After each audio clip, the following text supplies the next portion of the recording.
You've been listening to the Skylight Books author reading series.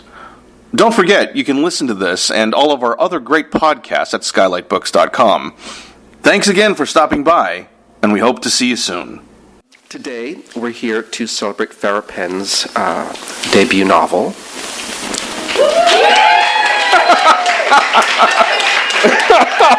You didn't see that, Farrah. They did that on their own. They're so happy for you. Farrah Penn was born and raised in a suburb in Texas, that's far from the big city, but close enough to Whataburger. She now resides in LA with her gremlin dog and succulents. When she's not writing books, she can be found writing things for BuzzFeed and sending texts that contain too many emojis. 12 Steps to Normal is her first novel. She'll be joined with Nicola Yoon. She's the #1 New York Times bestseller of The Sun is also a star, and Everything, which is now a major motion picture. She's from Brooklyn and Jamaica, but she lives right here in Los Angeles. Please welcome Nicola Yoon and Farrah Penn.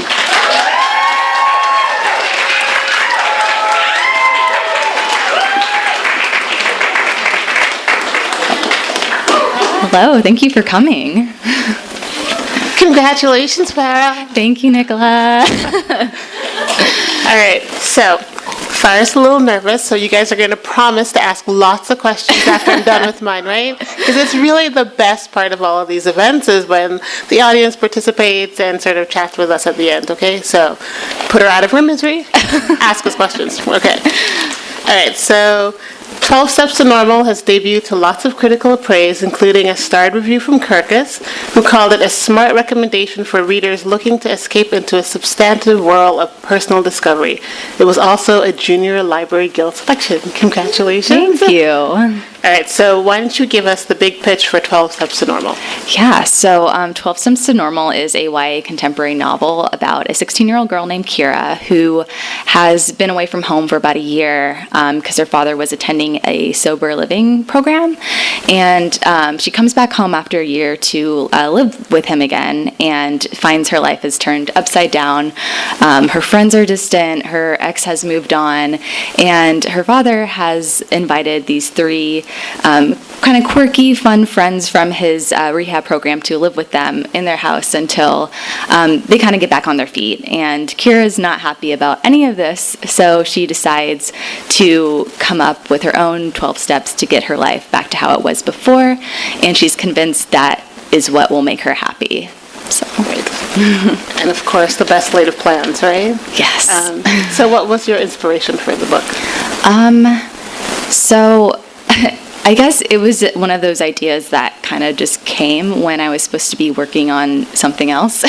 My agent and I were working on another book, and I guess I kind of just wasn't connecting with it, and then I had this other idea, and I was like, I'll just write a little bit about that idea.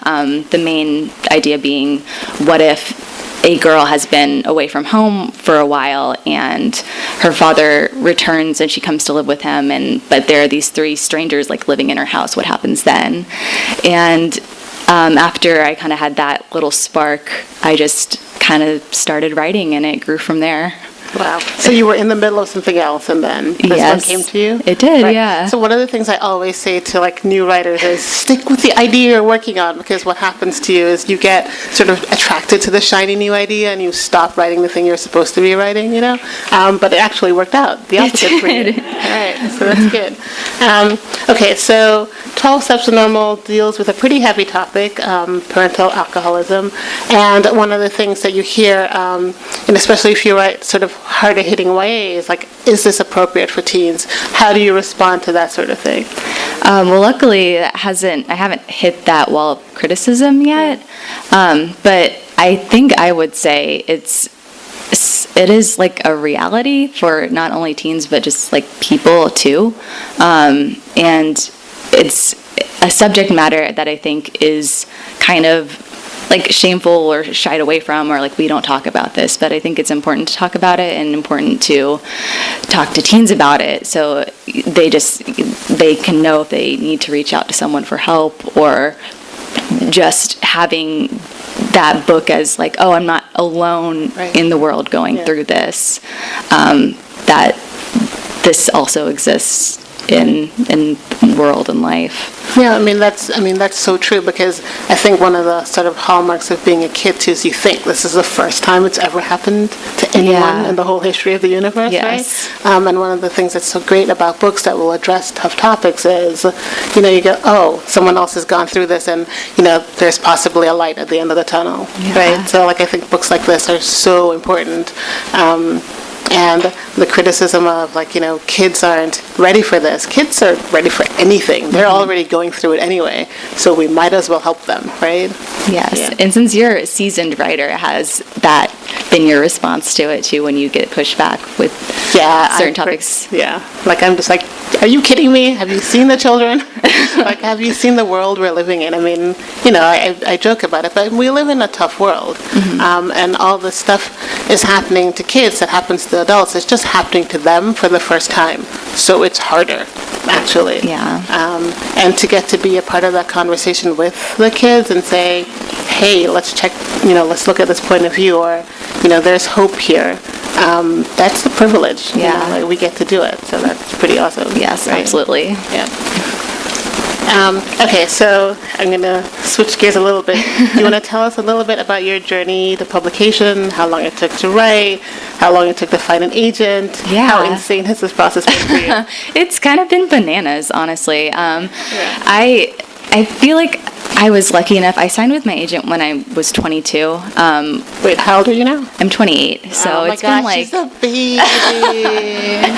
I didn't feel like that, when you're 22, it's like, all right, I'm ready for my career to start, like, tomorrow.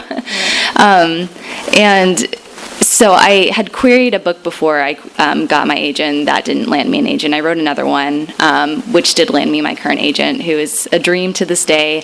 And it was a young adult dystopian novel, like when the Hunger Games was still big. And I was like, this is going to be the next big thing. It's so great. Can you tell us about it, or do you not want to tell us about it? You know what? I think I've honestly kind of blocked out the bad. I don't really remember. Are there vampires in it? There's no vampires. It was just I can't even remember the synopsis. But it was about a girl living in a world where medicine stopped working, and she had to go journey to save. There was a mission. I don't really. This was several years ago, guys. I'm a little rusty on this pitch, but I'm sorry. I'm asking you to pitch the book that you did not write.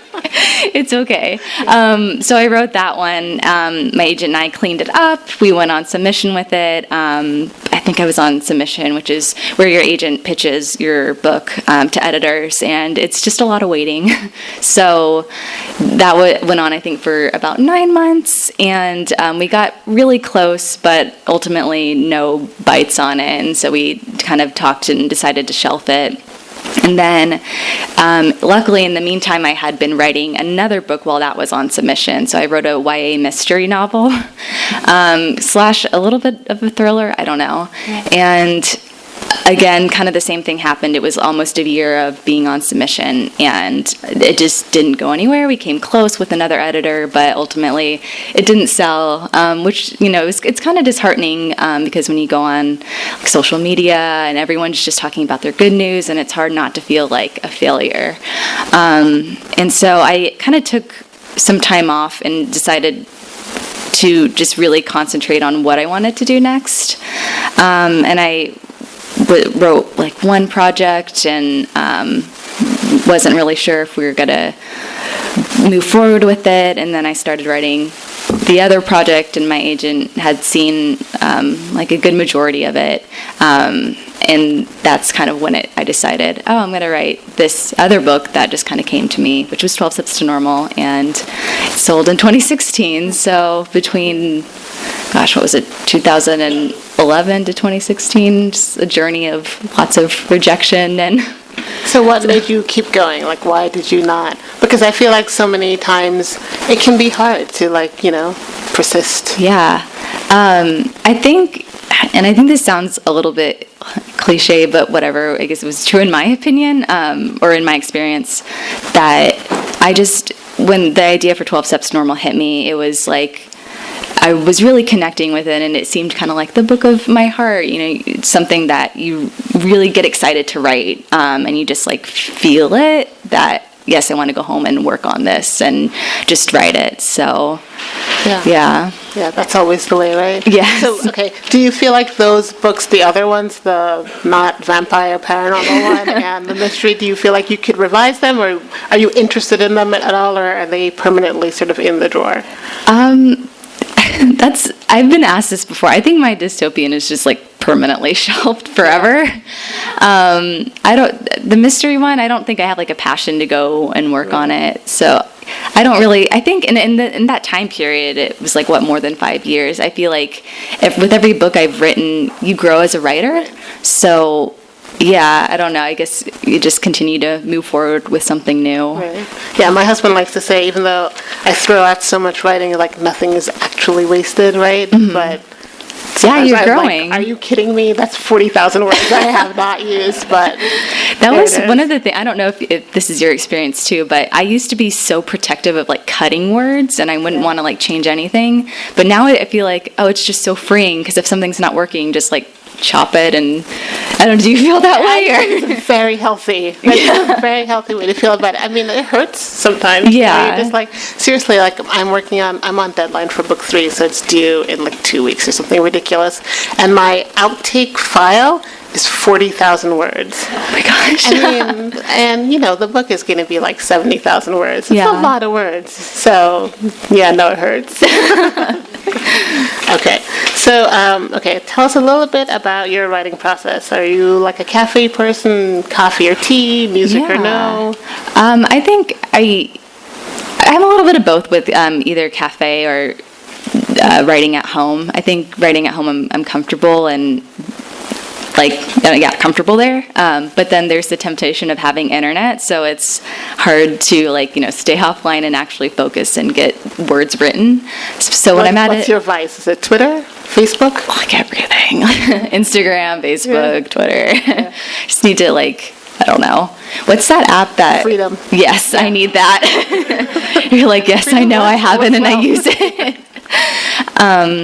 But yeah, and especially if it's a cafe that I haven't been to before, or they have Wi-Fi, I'm like, well, I won't ask for the password, and I'll just go there and write and get stuff done because I'm not, online.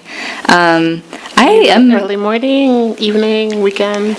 I am an evening writer, but I would like for you to tell everyone your writing process too, because it's inspiring. It is. How early do you get up? So, I mean, out of necessity, when I was writing my first book, I got up at 4 because I had a full-time job. So I would write from 4 to 6, and I wrote everything from 4 to 6 a.m. over the course of 3 years.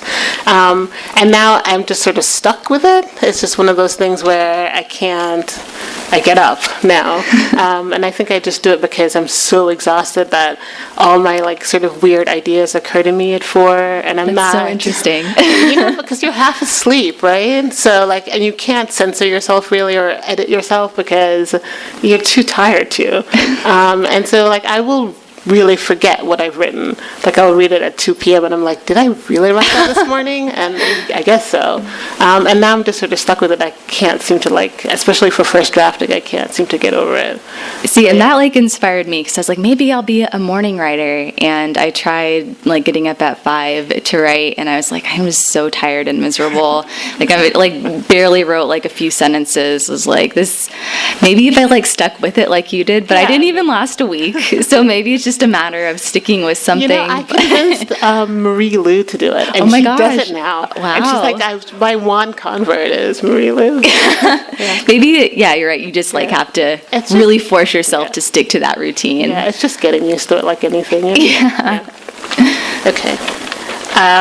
So have you always wanted to be a writer? And if you weren't writing, what would you be doing? I think, I have sort of always wanted to be a writer. I didn't think that would ever be an actual real career choice for me. I was always writing short stories when I was younger and just reading so much. And my parents, my mom, my grandmas, they were just so encouraging for like reading and just, me just writing stories on my computer in my room. But, when I got into like high school, going into college, and you hear everyone talking, okay, like, choose your career, like, what are you going to do when you grow up? What are you going to major in college? And I was just like, well, what should I do? I still love writing, but... what did you end up majoring in? I had a few different majors in college. I switched 3 times. I was in journalism first because I was like, that seems like something like you write for a living when you're a journalist. But I quickly learned it wasn't for me. And then I switched to, my college had a program called Radio, Television, Film, RTVF. And the only thing I really wanted to do within that major was write scripts and learn how to write scripts, but I couldn't get into a script writing class until I did all these other classes, and I was like, I don't think I'm interested enough to take like all these other classes just for one class and then to major in it. So after I kind of came to that realization, I switched to English creative writing. And I was like, this makes more sense for me. I don't know what I'm going to do with it, but I loved taking literature classes and creative writing classes and nonfiction writing and poetry and fiction writing classes. So it took me a while in order to like carve out that career path and just learn, because you go to a bookstore and you see like, oh, there's authors on a shelf. How did they get there? How are they writers? And so it took me a while to learn that people can do that as a career. Yeah. How did you come to that moment? I feel like I've talked to a lot of writers who felt this, where we grew up reading so many books, but you don't actually think it's a career that you could have, or like, I remember just thinking that other people write books for a living, and there's no way that I'm going to get to do that. Yeah.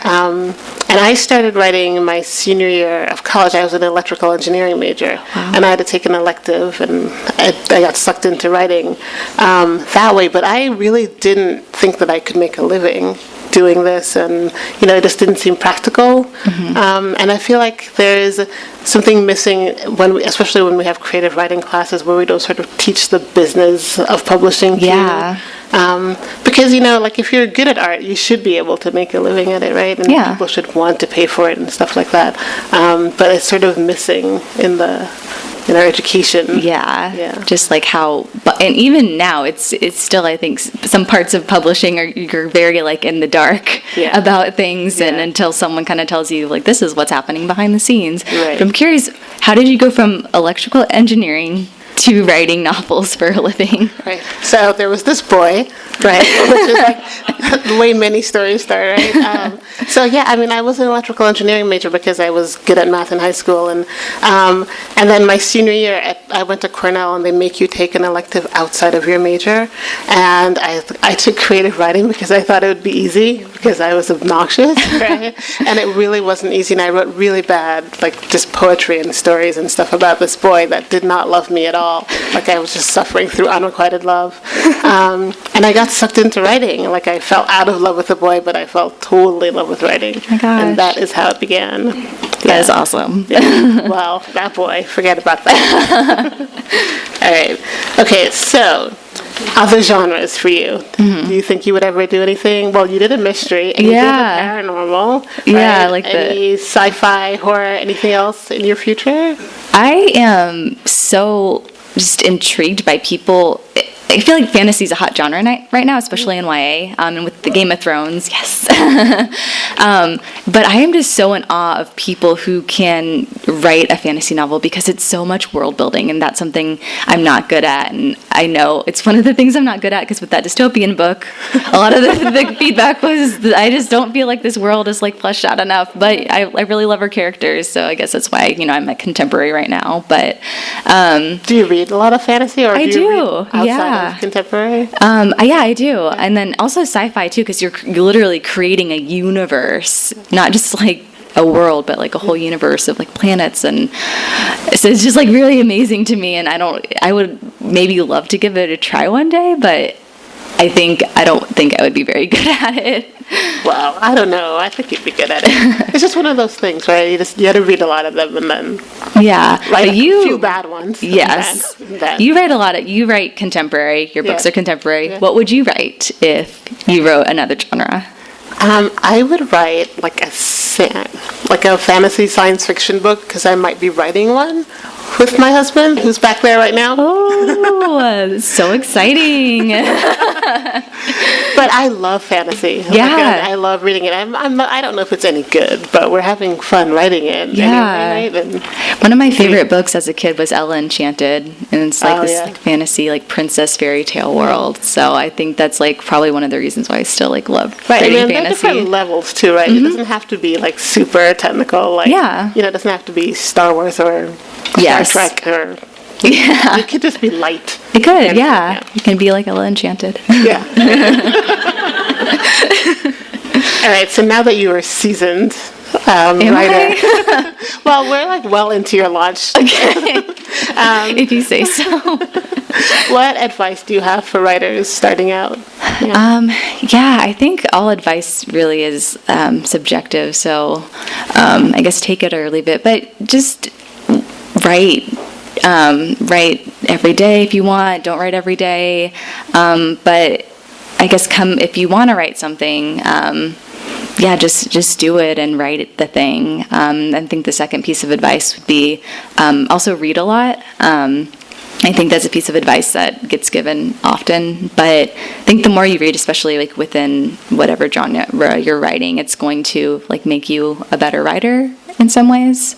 So, what would be your advice? Because you are a more seasoned writer than I am. You gotta have faith, I guess. I don't know. Every book is different, and every time you write a book, you get to a part in the middle where it just is terrible. Yeah. And you're just sort of convinced that you are the worst writer that ever lived.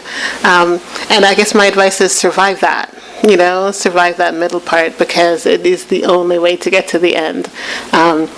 And having just barely survived it on this third book, eventually it gets done and then you get to revise it, which is actually where books get made. Yeah. Right? So, or for me anyway, that's where a book gets made. So the first draft, you just like make it through all that doubt because doubt is part of the process. And even though I say that and I know it in my head, it doesn't feel like that in my heart when I'm writing, and it just terrible. Yeah. But if you make it through, then you get to revise. Yes. Right, and you get to make a book.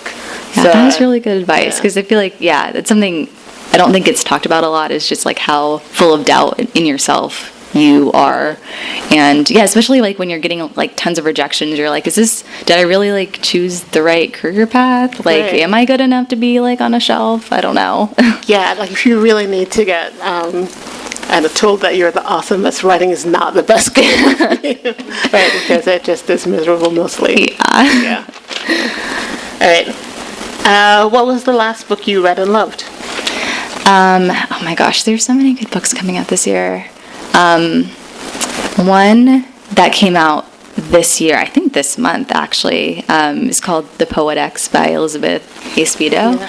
And it's told in verse. And she's the slam poet, isn't she? Yes. Yeah, I've not read that one yet. Oh, it's so good. It's about a young Latina girl from Harlem, and she is just kind of finding her voice through slam poetry, basically. And it's, told in verse, and it's just so, so good. And, it just, like, hits you right in the feelings, I guess. Yeah. It's great. Yeah, there's so many good things out right now. Yeah. I just read, because you lent it to me, Yes. Children of Blood and Bone by Tomi Adeyemi. Yes, that's a great one. Oh my God, this book is ridiculous. Will ruin your life. I'm telling you now. Like, just clear your schedule if you get it and sit there because you are done for. And you might have seen the cover because it's in a gigantic poster, like billboard on Hollywood Boulevard. Yeah. So it's great. Yeah. It's really good. It's so good. Yeah. Okay, so this is my very, very, well, no, I have one more question before my serious question. So what are you working on right now? I am working It's like very early stages, but it's another contemporary young adult novel. Can you say anything about it? I can't really say anything about it, but publishing is weird because it's very secretive, right? So we can't. Can you say anything about your third book? I really want to know. Right. For me, my editor will kill me, right? And I enjoy living, so no. You're like, you'll find out one day when it's on a shelf. Soon-ish. All right, so I read on your site that you like pineapple on your pizza. And I want to know why you would deface pizza in this way. Nicola, it is great pizza topping, yes. I disagree. So poor. No. It's delicious. I feel like you should try it. Like ham and pineapple, like the Hawaiian Yeah, style? it's so great. You know, you get your sweet and salty. No. So, God, okay. I loved you up until this moment. Oh my God. You're like, I'm leaving. All right, so I have come to the end of my prepared questions. And did I mention how much we like questions from the audience? So good, now is the time. Oh, look, lovely, lovely young woman. Hello. Hi, May. Thank you. So I think you've written such an emotional touchstone of a book. Thank you. Wonderful. What were your touchstone books, the ones you kind of kept going back to when you were a kid or when you were at age or Yeah. That's a great question. I think one of the major ones. Does anyone know who Francine Pascal is? She wrote the Sweet Valley High books. She also wrote this other series called Fearless. And it's about a girl born without the fear gene, and she just kicks so much butt in New York City, and she's just fierce and badass and obviously unafraid because she does not have the fear gene. And there's 40 books in that series. Have you not heard of the series before? It is so great. I promise it's good. So I read that in middle school and high school because there's 40 books in the series. So yeah, you read them all? I read them all. Wow. Yeah, I needed to know what happened, and it just kind of looking back now and reading. Does she die in the end? No. But the CIA is after her because they want to get her blood to turn it into a drug so other people can be fearless. I promise it's really good. I'm gonna go home and read these. You should. I remember, God, I think it was early 2000s. The CW or WB was gonna. Do you know this series, Bridget? They were gonna make it. They shot a pilot. Online, you can watch it. Yeah. Oh my gosh, she just changed your life. Wait, who was the star? Rachel Lee Cook was going to be the star. They shot the pilot episode, but it didn't get picked up. So you can watch. But so in the book series, she's in high school, but in the pilot, she's an adult already working for the CIA. So I don't know if I would have loved it if it had been a TV show, but I remember at the time being so excited. I was like, this is gonna be a TV show, and then it didn't get picked up. All right, so your touchstone book is about the girl without the fear gene. Yes. Okay. Good. So Excellent. More questions? Yes. Hello. For both of you, you guys both write books with such heavy topics, but you tackle them with such hope and optimism. Was that something you set out to do, or did it just happen because that's what you wanted, who you are, and what the story wanted to be? Yeah, that's good. I'll let you take it first. Yeah, well, I'm glad. I really do try to put hope in them. My least favorite thing about some adult literary books, and not all adult literary books, is that they feel very hopeless. And I think that's not true, actually. And so I definitely try to put hope into my books. And I'm an optimistic sort of person anyway, right? So I feel like even in the bleakest of situations, the human instinct to survive is really, really strong. And that's really based on hope. So that's just sort of my bent in life. That's my philosophical bent. And I hate adult literary books that don't have any hope. I'm not bashing adult literary. I kind of am a little bit. But yeah. And then, I guess for me, it was an intentional choice to make it a hopeful, and I kind of knew from the beginning it would be because one of the sparks in the very beginning when I had this idea was about like a father-daughter relationship that was on the mend, and I wanted it to kind of have like that hopeful ending and not like a depressing one, because I think like not everyone who suffers from alcoholism, not all stories, are just very depressed and, take a negative turn. There's like so many people who, get help they need and like really, choose to like mend those relationships with people. And I wanted Kira's story to be one of those.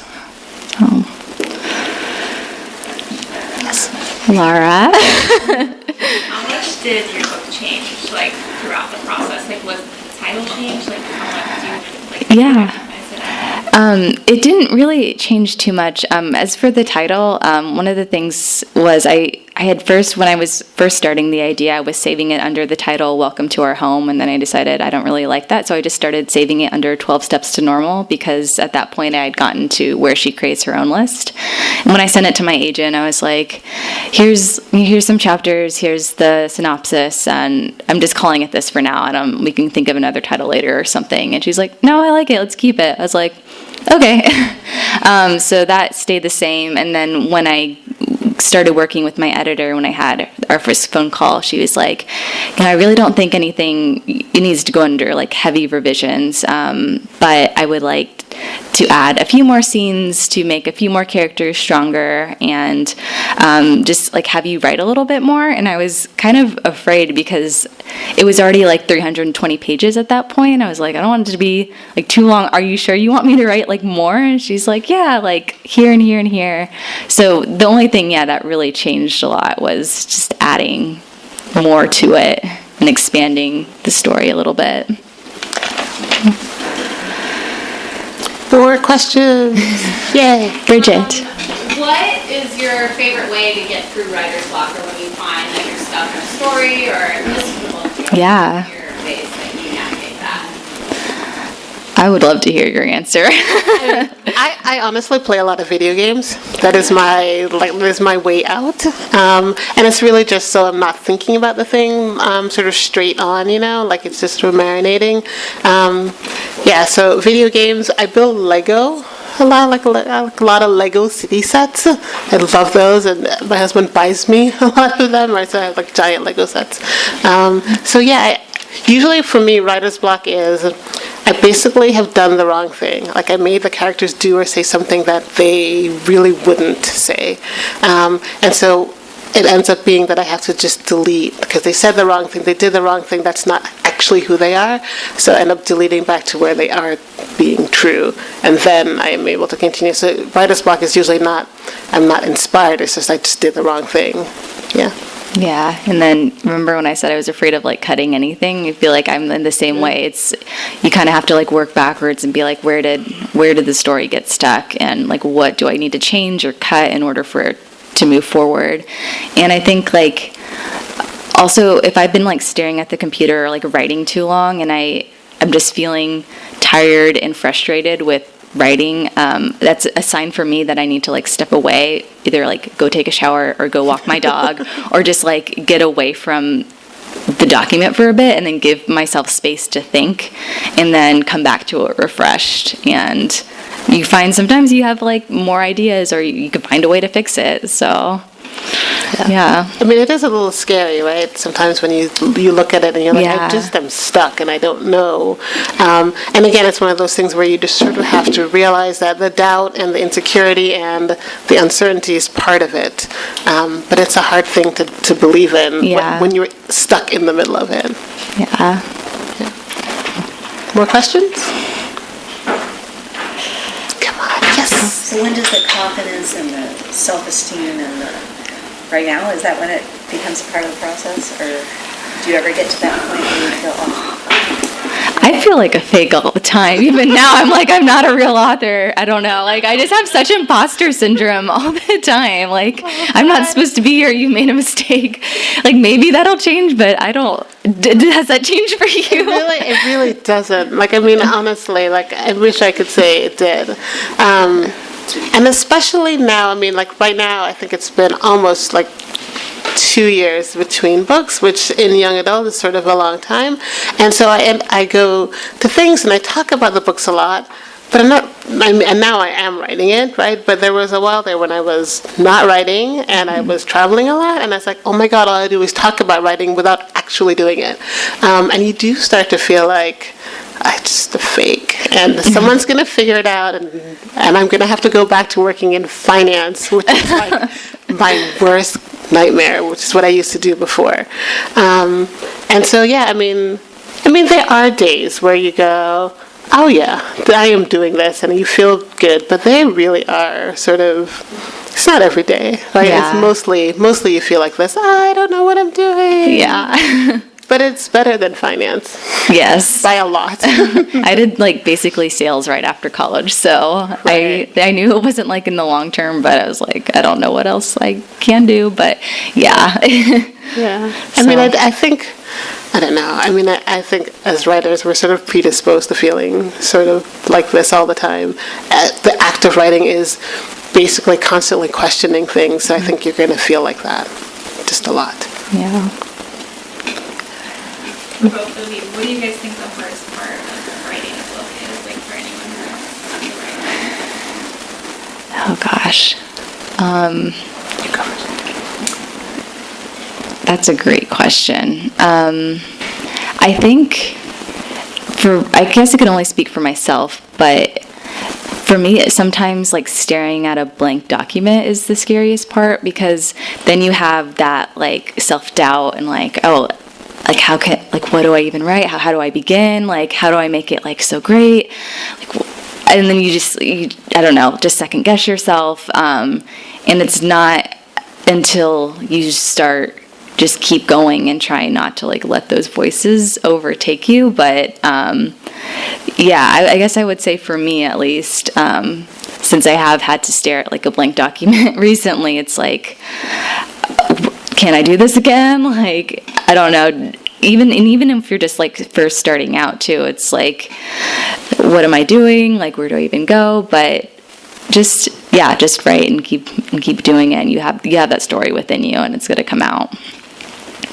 Yeah, what would you say? Yeah, I mean, I do think that the doubt is the biggest thing that you have to overcome. But I do think practically, writing is it's a muscle like anything else, right? It just requires practice, and so that you have to keep doing it, right? And so you will get better at it. There is a craft as well as the art, and then sort of the inspiration that you get to.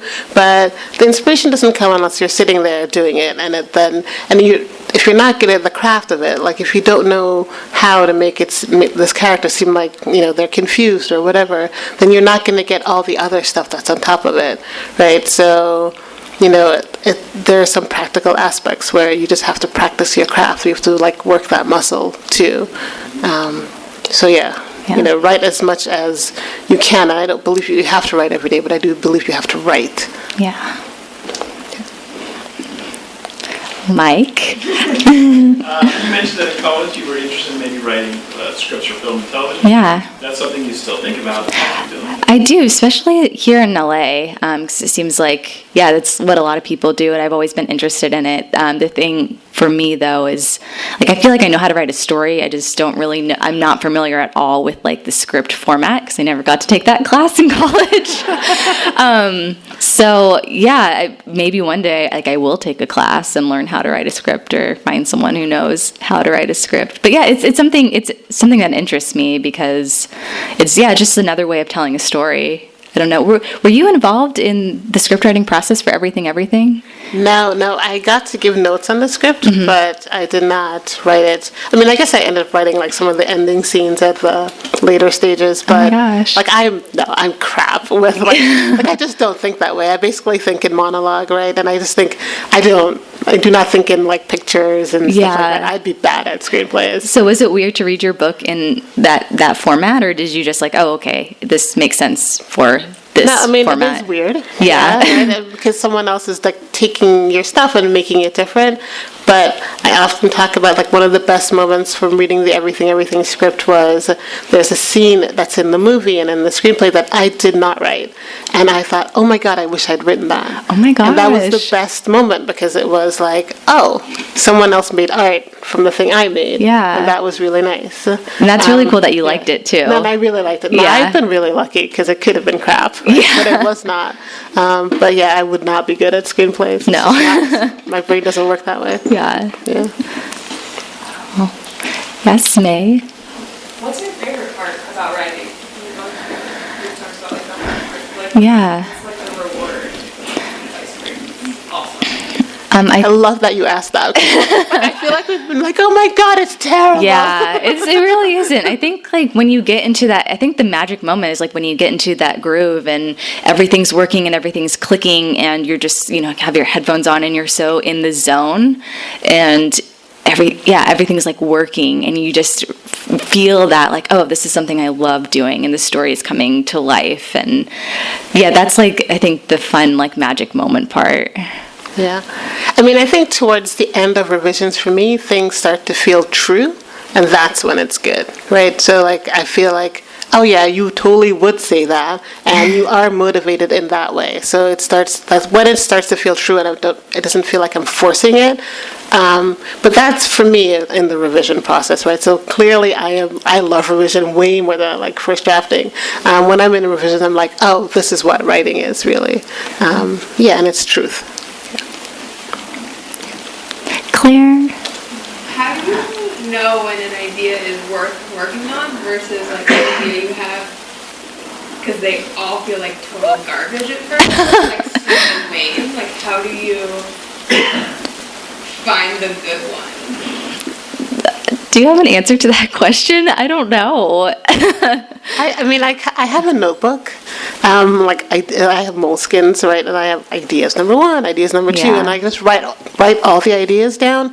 And anything I end up going back to a lot is a thing that turns into like a short story or a short or into a book. But I have lots of ideas that never go anywhere, right? So like I will reread them maybe a month later. I'm like, what was I thinking there? I have no idea. But the ones I keep going back to, I start fleshing out. So that's how it works for me. It's like, and I'll write them on my phone too. Like, oh, what about this? That's how it sticks for me. Yeah, and also like writing is so subjective because it's like first you have to find an agent who loves it and then your agent has to find an editor who loves it and is like so passionately that they want to like edit it and publish it.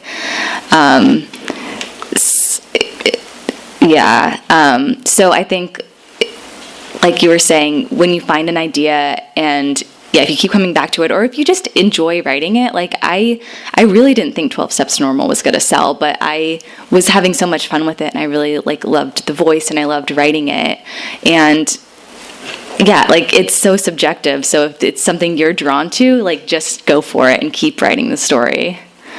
I mean, it's kind of one of those things that's hard, though, right? Because you do actually want to be able to do this thing, right? Like make money at it, and sort of make a living, right? And so people always say, don't think about the business aspect, and part of you really just sort of has to, right? So, but I mean, it is true that you have to be able to. You have to live with this thing for years, right? While you're writing it, when it comes out, when people ask you about it, right? So you have to feel some passion for it. But, you do have to have a little bit of business savvy in your head. But which is not to say you should write towards a trend, but maybe don't write the most obscure story in the entire world, right? Do you know what I mean? Yeah. Chris? So I have a question. You mentioned voice. So I'm curious about, since you do a lot of character development in a lot of these stories that you guys are working on based on the genre, what's the ratio of how much you inject yourself into the writing versus how much you try to inhabit, let's say, a character you're building and letting them kind of do the talking for you? Yeah, that's a great question. I think all of my characters have like a tiny piece of me, but especially with my main character, it's like this is not a mirror of myself, but she has some of the same like emotions and feelings that I have gone through. And I think that's a way to make it that I feel like it's a little bit authentic, I guess. I don't know, what would you say? I mean, I think it's true that most writers have a little bit of themselves in everything. In anything you do, like one of my favorite characters is from my second book, and he's completely evil, and I am not evil at all. Like, I'm a really nice girl, but it was really fun to write, and I've known some evil people. I'm a people watcher, right? So I'm like the girl at Starbucks that's watching you have an argument with your girlfriend, and I'm like taking notes, and I'm really paying attention. And I like really want you to argue some more so I can listen in more. So that's really where I get most of my, I really enjoy sort of watching people and the way they say things and the way they say one thing but really totally mean the other thing. So I think that's where I get most of my stuff from. Last question? Yes. A few minutes ago, Farrah, you talked about when things were going well and firing on all cylinders, when you found your groove and you had headphones on. Mm-hmm. What were you listening to? I don't know. It was probably like some alternative rock or like throwback emo music, honestly. I'm the type of writer, I can listen to music with words. In some cases, if I'm like really have to concentrate on a scene, or if I'm stuck, I'll like switch to music that is, lyricless. But for the most part, if I'm like just writing something, I can write with music on. Are you the same way? No, I definitely get distracted. So Yeah. I have like thunderstorms, like a soundtrack. I love that too. Yeah, that's soothing. Yeah. I guess a part two. Do either of you have sort of a ritual where you've got to listen to you were successful yesterday. Do you try to recreate the moment, listen to the same thing you were listening to, or any little OCD thing to try to capture the magic again? Yeah. I don't think I have like a ritual like that, but I am like an obsessive like song repeater. So if I'm like really connecting to this one song, I will just play it over and over and over and write to it like the same song for like an hour. That's, I think, would be the only thing in my case. Do you have any pre-writing rituals? I do the same thing every time. So there's coffee involved. There's my headphones. There's the thunderstorm soundtrack. When I'm revising, I eat a lot of kettle corn, like an absurd amount of kettle corn, and pretzel sticks. Weirdly, but yeah, I mean, I definitely believe in the ritual. Like, because when I put my headphones on and I turn on that soundtrack, I know I'm supposed to be writing. It's like a trigger. It's weird. It's like Pavlovian almost. So I'm like, oh, I'm writing now. And then I take it off and I'm not writing. Yeah. Thank you guys for the questions, and thank you for coming. And thank you to Nicola.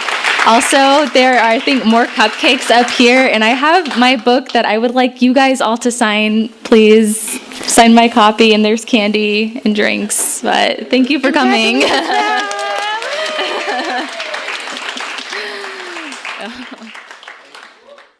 You've been listening to the Skylight Books author reading series. Don't forget, you can listen to this and all of our other great podcasts at skylightbooks.com. Thanks again for stopping by, and we hope to see you soon.